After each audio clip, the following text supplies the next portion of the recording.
Hey, what is up, everybody? It is Uncle Matt here, Wednesday, April 22nd, and we are 1 day away from the NFL Draft.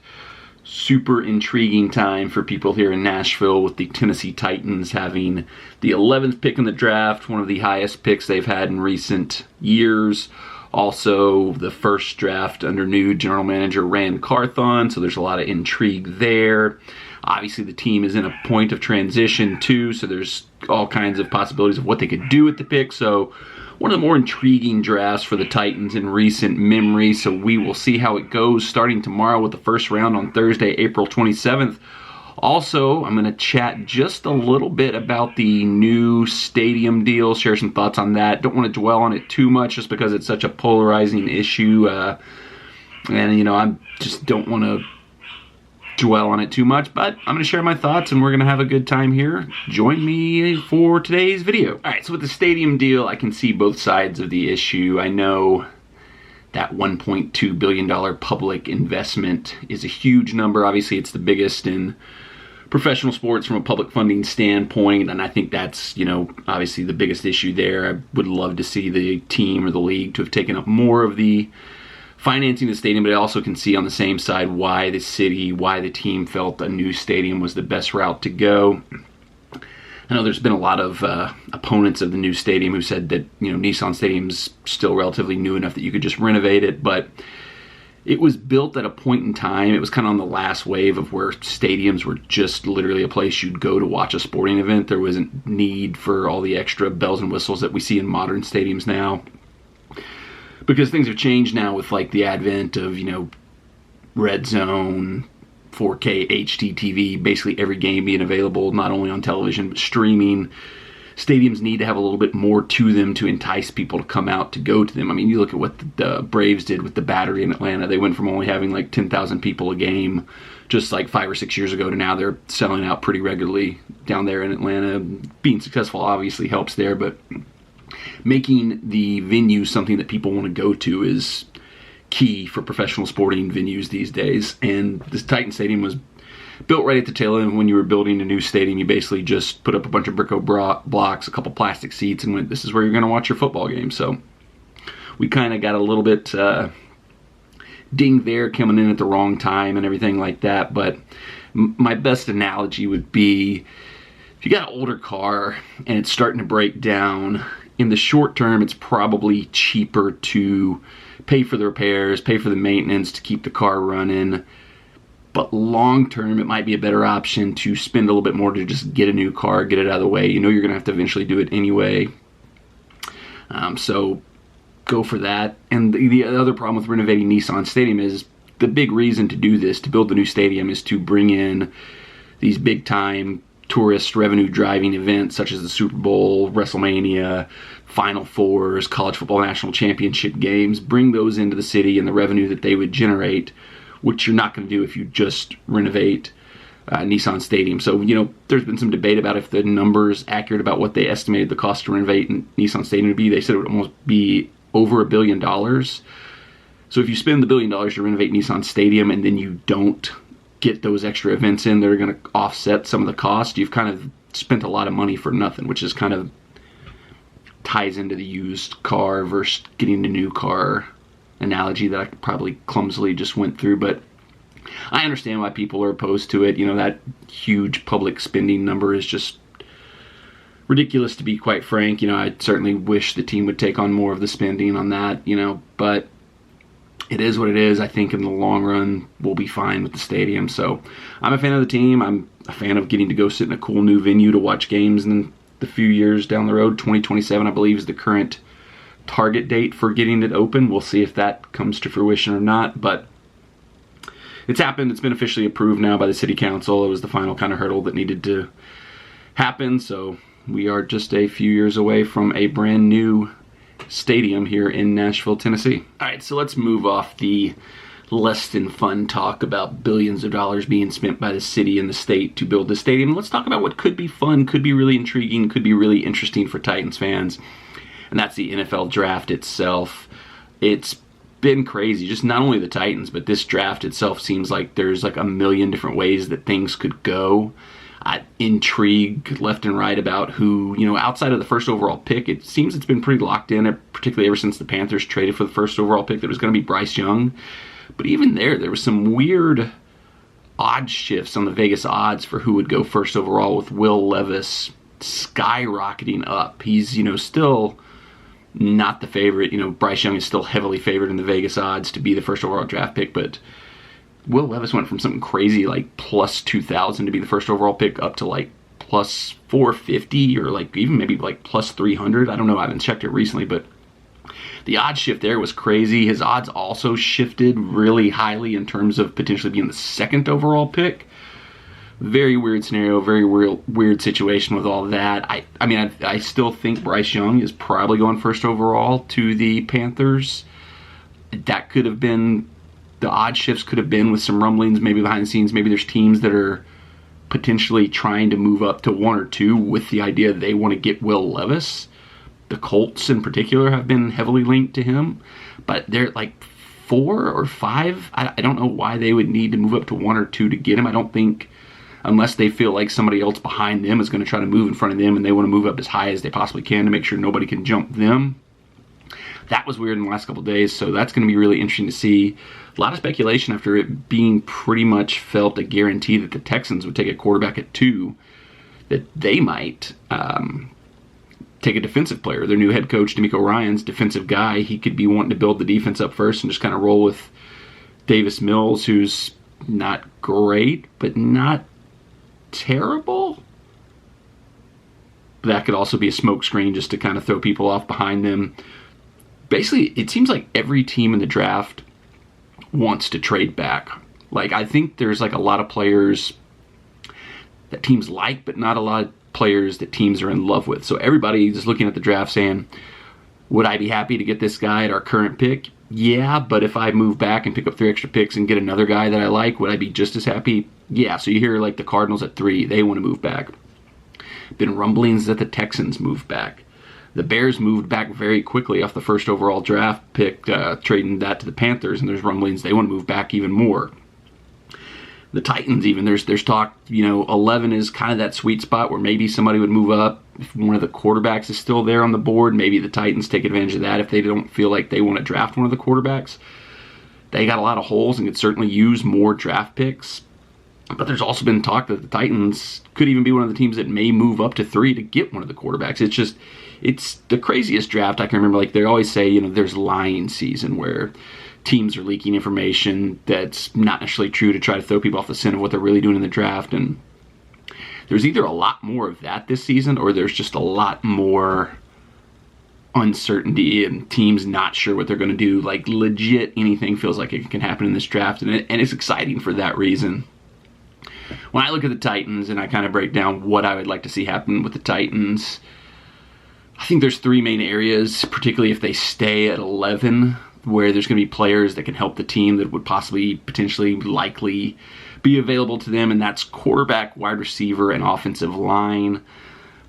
Everybody pretty much feels that between the top 4 quarterbacks, Anthony Richardson, C.J. Stroud, Bryce Young, and Will Levis, one of the 4 of them likely would still be on the board at 11.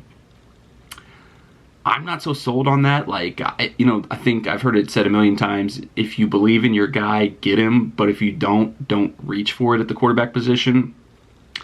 I still, I think we know what his ceiling is, but I still think Ryan Tannehill is a quarterback you can win with. He needs a lot of help. He needs a lot of things to go right around him. So if you're not 100% sold that one of those 4 quarterbacks, or 3, because I think Bryce Young's going first, I don't think there's any chance the Titans can get into position to get him. But if you think you can get one of those other 3 and you're sold on him, go for it. If not, I'd rather see us do something that complements the quarterback we already have and can help him. And I think the pick I would make, if this is possible, the one I would target would be Jackson Smith and Jigba, the wide receiver out of Ohio State. He was just absolutely electric 2 years ago before being injured most of last year, which maybe that's a bad thing. Maybe the Titans should get away from their history of drafting injured players, but I think you bring him in, his speed, his dynamicism mixed with Treylon Burks, mixed with Kyle Phillips, and then you've also got the kind of just decent, kind of run them out. The receivers that we have behind those three, mixing in Chig, then tight end more into the mix. Tim Kelly now running the offense. I think I prefer that over going offensive line like Paris Johnson, because I think I think he's probably going to be, whoever drafts him, he's going to be their starting left tackle for the next 10 years, and that's certainly something you would definitely want to have. But if we're looking at retooling rather than rebuilding, which has been what Vrabel said, which has been what Rand Carthon said, I think Njigba's a guy who makes a more immediate impact. I think some of the moves they've made on the offensive line, bringing in Andre Dillard, the guard from San Francisco, I think they've done enough to patch up the major issues we had with the offensive line last year. Is Andre Dillard going to be a Pro Bowler? No. Is he going to be just like a tackling dummy that never moves and lets the quarterback get sacked every play like Dennis Daly did? No. So we've already, it's maybe not the best still, but we've definitely, I think you'd say, upgraded the offensive line. Is that good enough to get us to where we can compete better than we were last year? I think so. So if you add a dynamic playmaker, especially because that's something we just desperately need in our offense, I think we need that more than a solid 10-year left tackle right now. So that would be my scenario. I would say let's ride with Tannehill. Let's see if we can get, one more good year out of him, and then next year figure out what to do with the quarterback position moving forward. But lock in a really dynamic playmaker to go along with Treylon Burks, who has the potential to be a really dynamic playmaker, with Kyle Phillips, who has the potential to be that kind of slot possession receiver that can move 7-8 yards, pick up that kind of yardage that you need. Chig, that dynamic tight end that defenses have trouble covering. We could really, adding one more dynamic wide receiver to the mix, set ourselves up with the best group of weapons the Titans have had in a while. And that's a lot depends on Chig, Treylon Burks, and Kyle Phillips taking the next steps in their progression, and Njigba or whatever receiver they would draft there reaching their potential at the NFL. But that would be my preference of picks, but somehow I think most likely offensive line is still probably what ends up happening. I don't know. Like I said, it's all over the place. Anything could happen. I'm really excited to see what does happen, though. It's going to be a lot of fun. All right, you heard what I thought. We've got to get some more insight, and I'm going to call up my draft guru, my draft expert, my buddy Kyle. You've seen on the channel in the past. He shows up with documents and 100 different things, but I want to catch him off guard this time. So I'm just going to call him. I haven't told him I'm calling him. He might not answer, so this might not even come to be anything. But I want to see what he's thinking, where his head's at now with the draft. I talked to him a little bit earlier this week, but I want to see what his latest thought process is. If you're a Carolina Panthers fan, this is the part of the show you really want to listen to, because for whatever reason, everybody that Kyle has liked for the Titans to draft for like the last 3 years have ended up being who the Panthers drafted. So probably won't go that way this year because they're pretty locked into Bryce Young at number 1 overall. But if he has any like late round ideas of people he wants to see us pick, maybe those players end up as Carolina Panthers players. But we'll see what happens. I'm going to give Kyle a ring right now. Let's see what happens. See if he even answers. Hey, what's up? I'm recording a vlog previewing the NFL draft, and I wanted to call you and get your insights as my number 1 draft expert and draft guru. At like 10:46 a.m.? Yeah, I got to have this out this afternoon so people have time to watch it before the draft today, so perfect timing. Oh, gosh, I'm at work, so I can get an interruption. What's kind of sad is the past couple of years I've been really big into the draft and really looked into a lot of the prospects and stuff, but this year it's the Titans' highest draft pick since I've been doing it, and the draft class, just to me, and like the hype for it is so low that I haven't really looked at a ton. I will say probably my biggest draft crush is Jahmyr Gibbs, and I know a lot of people say, well, look, we got Derrick Henry, why do we need another running back? Why would we want to get somebody that high? And my reasoning is, if you look at like Cordarrelle Patterson or Deebo Samuel, those guys like aren't just, 1 or 2 or 3 down backs. Like Jahmyr Gibbs, you could have out with Derrick Henry still out on the field. You could line him up in a slot. You could do a double back set. Like there's a lot you could do with him. Like his running is great, but his pass catching seems to be elite, like some of those guys. So we could add another dimension to our game. Interesting. So, well, you heard it here first. Future Carolina Panther, along with Bryce Young, Jahmyr Gibbs. So. No, you don't know how close. I guarantee it. You watch out, like with them trying to replace Christian McCaffrey. Yeah. I can absolutely see it happening. That makes total sense that your favorite player in the draft is somebody that would fit perfectly into the Christian McCaffrey-sized hole they have since trading him last year. So, good insight, good analysis from you. Yeah, I kind of said earlier, I think like it feels like this is a draft that's full of players that teams probably like, but not a lot of players that teams love. So, like, I don't know that anybody's like, it feels like every team would probably rather trade down than draft anybody almost. Because, like, it's like I think, you know, Paris Johnson, the tackle, a lot of people have mocked to the Titans.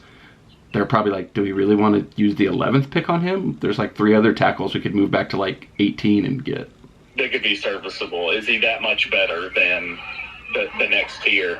And yeah. One analyst, I don't remember who it was, said that he doesn't think so. And the same with the wide receivers. There's kind of the same boat. Like, the guys that are supposed to be the elite guys just aren't that much better than the next tier. Yeah, it's like it's not that they're not good players. There's just not a whole lot of separation between the number 1 prospect and like the number 3 or 4 prospect. It's like, do you really want to, if you can get more picks, isn't that better and still getting a solid player, I guess? But if everybody... Right, like, is it the blue chip versus loading your roster? Like, what's better? Yeah, but if everybody wants to trade back, nobody's going to be able to trade back. Yeah, that's the thing. Like, you hear all these guys on the radio shows just parrot, like, trade back. Well, you know, that in a perfect world, yeah, you could trade back, but you have to have somebody that wants to trade up. You know, like, is that situation going to present itself? And there is a report out that Pittsburgh is wanting to trade up to take a tackle if he's there. So, Interesting. Dropping back to 17 and getting a second maybe is what we trade first and we get a second is what the and I can't remember if there was something else attached to it, but I know it was trading first and getting a second. Interesting. I can't remember who tweeted it, but it's out there, so that could be a real possibility. Well, do you have a draft crush right now? I said Njigba just because I think like if we're not going to get a quarterback, if we're sticking with Tannehill, if we're trying to patch things together to have at least one more season with this kind of core, the best thing I think they could do is get another weapon in the offense because with Dillard and the other guard we signed, I said I think the offensive line is manageable. It's definitely not going to be just a... I don't see how it could be worse. Yeah, exactly. That was my whole thing was like, is Andre Dillard going to be an all-pro? No, but if you have to start him at left tackle, is he going to be 100 times better than Dennis Daly? Probably yes. So I think we did enough in free agency to make the offensive line passable. So if we could hit on like a playmaking wide receiver to kind of complement what we already have there in Burks. And I think people keep talking about like our receiver core and it's not great, but I think people forget like we basically haven't seen any of Kyle Phillips yet because he had like the best game of the season in the first game of the season and was hurt the rest of the year. So if he can come back, if Treylon Burks can take the next steps forward and we add one more potential playmaker into that mix, I think that helps us more immediately. And if we're not, going quarterback, if we're not completely resetting, we should probably do what helps us most immediately, I would think. That's our problem with like Phillips and Racing McMath. They've almost got that. Who was that running back we had from App State? Darrington Evans. Had all the potential in the world, but couldn't stay on the field. And I just hope that's not what we're getting because it's only been one season where Phillips was hurt, but McMath's been hurt 2 years in a row. Like, you have all this potential, and, they're stars of the camp, but then you get to the regular season, and bam, soft tissue injuries and this and that. And I can't remember what it was, but I think it was on one of Buck Rising's shows. So they were talking about signing that receiver we just signed from the Texans, and they're like, whoever Buck was talking to was like, if you actually look at the receiver core, there's still some things there. And he's like, they've got NWI, they've got Racing McMath. And Buck was like, don't talk about Racing McMath. I don't want to hear anything about Racing McMath. He's not even really on the team. I was like, that is so true. There's been the idea of Racing McMath. People talk, I think like Racing McMath is probably like evolved more by not playing than he would have on the field, because like he's got this aura where everybody's like, well, if we can just get him healthy, if we can get Racy McMath back, we got a chance. Fast, he's big, like he's got everything you want besides durability. But like the fact guy just hadn't been staying on the field, and the fact that he hasn't, everybody's like, it's almost like reverse Mason Kinsey, where because Mason Kinsey never plays, the Mason Kinsey hive can keep being like, if they just give him a shot, I swear Mason Kinsey's the next Cooper Kupp. Yeah. I get it. Yeah. All right, you got anything else? No, I don't reckon so. Like I said, I didn't really get too deep into this one, so all right. Well. I mean, like I said, Jahmyr Gibbs, there's a ton of tackles. This Garansky guy sounds badass, but apparently everybody sees him as a guard, which they do every year in the draft. All these tackles come out, and 90% of them apparently are supposed to be guards. I think that's funny. Like, you read all the scouting reports, and they're like, oh, yeah, they got great production as a tackle in college, but their size means that they're kicking into guard. So, although shoring up left guard for a couple of years isn't necessarily a bad thing either. No. All right. Well, thank you for your insights. I guess I'll see you tomorrow night to see what actually happens in the draft. Hell yeah. Where are we going? I don't know. I'll text you tomorrow and we'll figure something out. All right, bud. All right. See ya. See ya.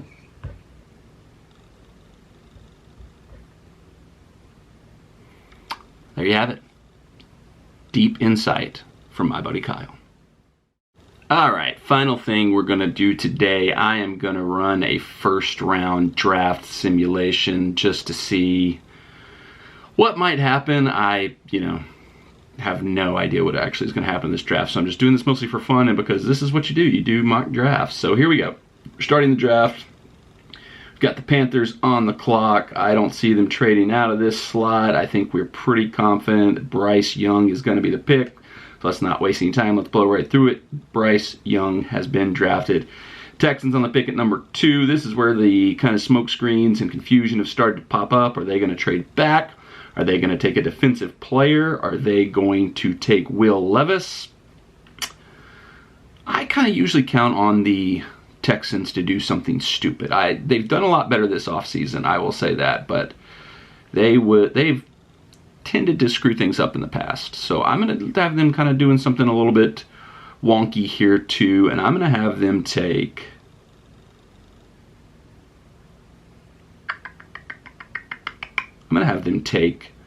Jalen Carter, defensive lineman out of Georgia that has a lot of questions around him due to off-the-field stuff. That's where they're going to go. They're taking Jalen Carter. They need a quarterback, but they're going defensive line. D'Amico Ryans wants to shore up his defense for sure. All right, 3, Panthers. We know they want to trade here if they can. There's not anybody there really confident in picking this high. I'm going to say they're going to trade. I'm going to say the Colts are going to get a little nervous that somebody behind them might jump ahead of them to get the quarterback they want. So I am going to say they're going to do a pick swap here. Colts are going to give up the 4th pick. So they're going to give up the 4th overall pick, and then they will also give a 4th round pick to the Panthers. We're going to let that go through.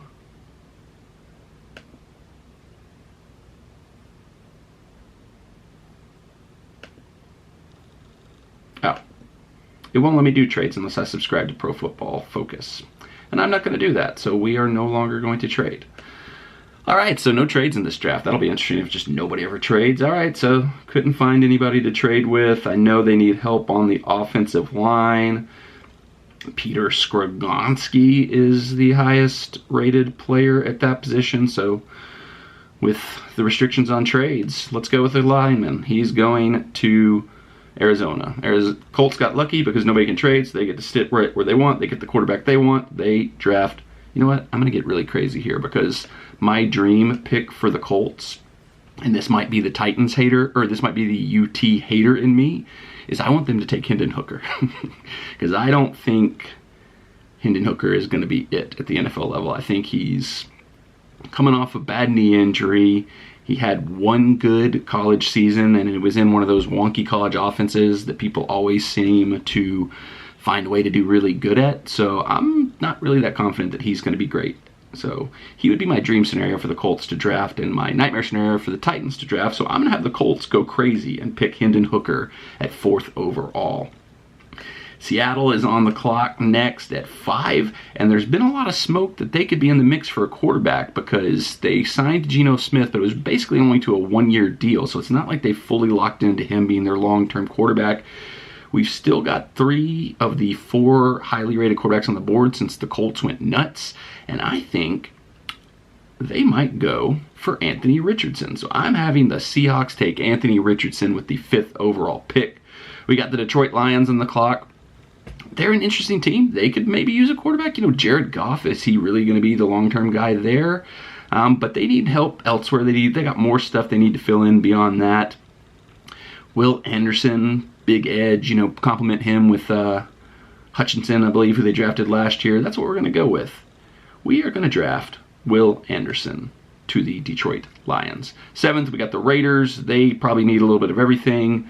Cornerback Devin Witherspoon's now at the top of the prospects ranking board. I don't know much about him, but I bet the Raiders need a cornerback, so that's what they're going to draft. Falcons on the clock. They've got Desmond Ridder. They've got Taylor Heineke. Is that enough for them to not be tempted by one of those 2 quarterbacks sitting there still available? Ooh. Oh, man. I think they might probably trade back in real life, but since I'm not allowed to trade back here, I'm going to have them take Georgia edge Nolan Smith. Bears are on the clock, another one where they've been talked about possibly moving back again to pick up even more picks, but since we can't do that, we're just going to have them take... I'm going to have Paris Johnson go here. Just take him off the board. He becomes not even an option for the Titans there. Now we're getting into 10, 11, 12. We've still got C.J. Stroud and Will Levis on the board. That is very interesting. Eagles. What are we going to do with the Eagles? Interesting. What could the Eagles possibly end up doing here? I'm going to have the Eagles take Broderick Jones, tackle out of Georgia. And now here we are. We're to the 11th pick. The Titans are on the clock. What do? You got the 2 quarterbacks sitting there staring you in the face, C.J. Stroud and Will Levis. You got B.J. Robinson. You got Jackson Smith and Jigba, who was my pick that I said I kind of would like to see them. Obviously, my buddy Kyle's pick is still available somewhere. I don't even see him. No, there is Jahmyr Gibbs. They got him down at 34th. It is very, very tempting to say that the Titans would get a quarterback, because that would certainly be the most exciting thing they could do, just for the intrigue of, does it work out? Does this person elevate the franchise and carry us for the next 15 years?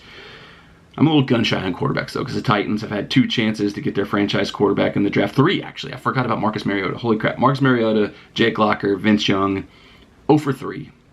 0 for 3. So I don't have a lot of faith, but this is a completely new era, completely new regime. I'm going to go with what I said I wanted them to do, though. I'm taking Jackson Smith and Jigba. We're going to roll with Ryan Tannehill for one more season, see if he can get us going and get us one last good run with this kind of core group. We've got Texans back up on the clock, and lo and behold, it looked crazy for them to pass up on quarterback when they did, but they've still got their pick of the litter. That crazy Colts pick really saved the Texans bacon here. They're going to draft C.J. Stroud. They looked crazy for passing on him at 2, but they luck out and get him 10 spots later. Now, here we've got the Packers. They're sitting there. They just traded Aaron Rodgers. They've got Jordan Love, who they drafted in the first round several years ago, sitting there potentially as the future. But Will Levis has fallen to them. Do they like Will Levis? Will they go for Will Levis? Is Jordan Love's chance gone before he even got it? I don't think so. They'll probably want to get some weapons, some help for their new quarterback in Jordan Love. I'm going to go Dalton Kincaid, tight end out of Utah.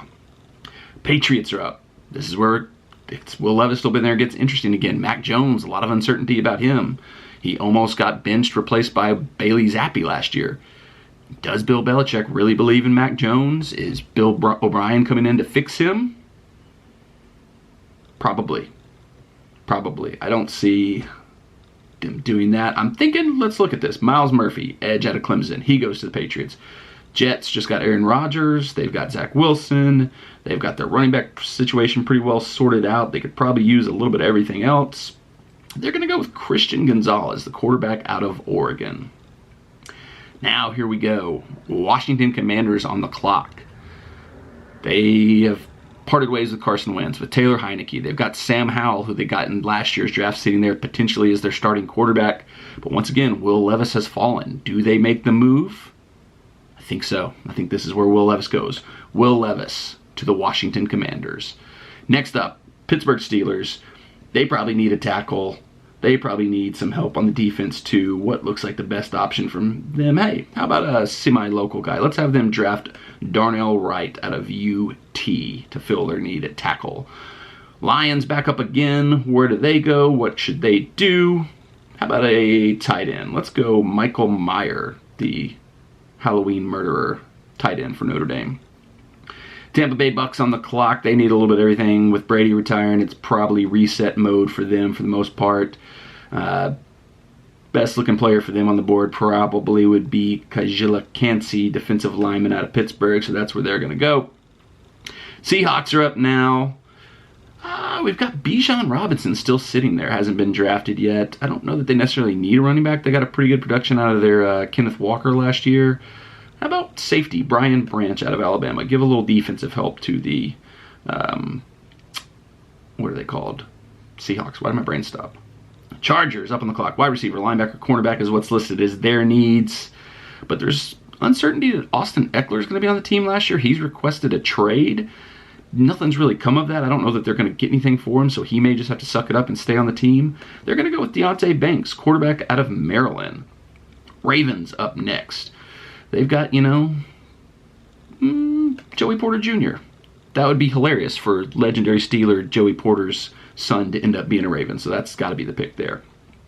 All right, Vikings are on the clock. They got a lot of stuff that they could fill in there. Do they bring in somebody to complement Justin Jefferson with the departure of Adam Thielen? Yeah, they probably do. Jordan Addison, wide receiver out of USC. Jaguars on the clock. They are going to do something insane. Let's see. What are they going to do? What could they possibly do? What looks good for them? Let's say Lucas Van Ness. He's a guy that, rocketed up some people's draft boards, but then a lot of other people came back and said, I don't think he's good at all. So that really feels like something the Jaguars might go for, a player that they get intrigued by, but that everybody else thinks isn't that good. So that makes sense to me. Now I've got the Giants on the clock. They will go. They got to get some weapons there. They've kind of given at least a one more year commitment to Daniel Jones. They need to get him some help. They're going to take Quentin Johnson, wide receiver out of TCU. Cowboys up here. I've heard them, a lot of people talking with them and Bijan Robinson. I don't know if it's the Texas thing or if it's because, they've let Ezekiel Elliott go. Haven't necessarily committed long-term to Tony Pollard, so getting a young running back that can be the long-term future might make sense for them. Is this where he goes? I'm going to say no. I'm going to say they take Emmanuel Forbes, cornerback out of Mississippi State. Bills are on the clock here. They seem to have been not able to. One of their biggest issues seems to be running the ball. They've had this high-powered offense, but when they need to run the ball, they haven't been able to. The rumors, they've been one of the teams linked to possibly trading for Derrick Henry. Don't see that happening. I'm going to say they're the ones. He's fallen all the way down to them. They're going to go for it. They're taking Bijan Robinson, the running back out of Texas. Bengals on the clock. They've got a lot of choices here. What do they do? It looks like they're needing a tight end, defensive line help, a defensive back. Nobody really in that mix here that would necessarily fit any of those. You know what? I am going to say they would probably trade out of this spot if they could, because I don't really think there's anybody that necessarily fits what they need. But Joe Burrow gets sacked a lot, so they could probably always use an offensive tackle. Anton Harrison's best available tackle out of Oklahoma, and that's who they're going to draft. Saints, they're up next. Oh, what are they going to do? Oh, Cyrus Torrance, guard out of Florida. That feels like a good pick. Eagles back up again. What do they need help with? Where can they go?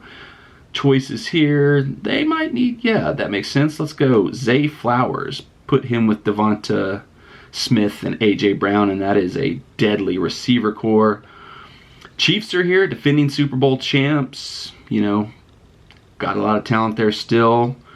What can they do to build on it and keep going for another championship?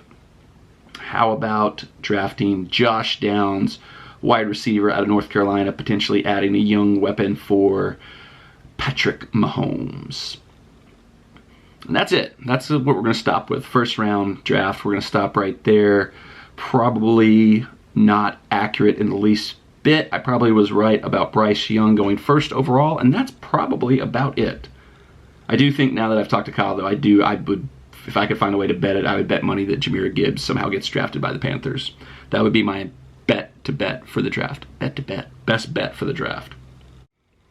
Okay, that is going to wrap up our 2023 NFL Draft Spectacular. We have probably given no good insight and no good information and probably got everything that we talked about wrong. But it's fun to do. It's always fun to speculate, especially this year. Like I said, the intrigue, the possibilities of what could happen in this draft are just all over the place. It's exciting to see what's going to happen. Me and Kyle are going to be hanging out watching the draft live together somewhere tomorrow, but man, I can't wait to see what happens. Can't wait to see what the Titans do. It's going to be a lot of fun. Thanks for watching. I also recorded a podcast version of this episode, so if you're not subscribed to my podcast feed, you can find it on most podcast apps. So anytime you see one of my episodes that you think would be better to listen to in audio form, you can subscribe there and catch any of those. I'm trying to do that more often, especially some of these like Nashville SC Titans sports discussion ones. They seem to fit better or good in podcast. Also seem to fit well in podcast form. So look me up on Spotify, Apple, all that good stuff. It's the Uncle Mad podcast. Thanks for watching as always. Really, really hope the Titans get it right tomorrow, but time will tell. See you at Taco Bell.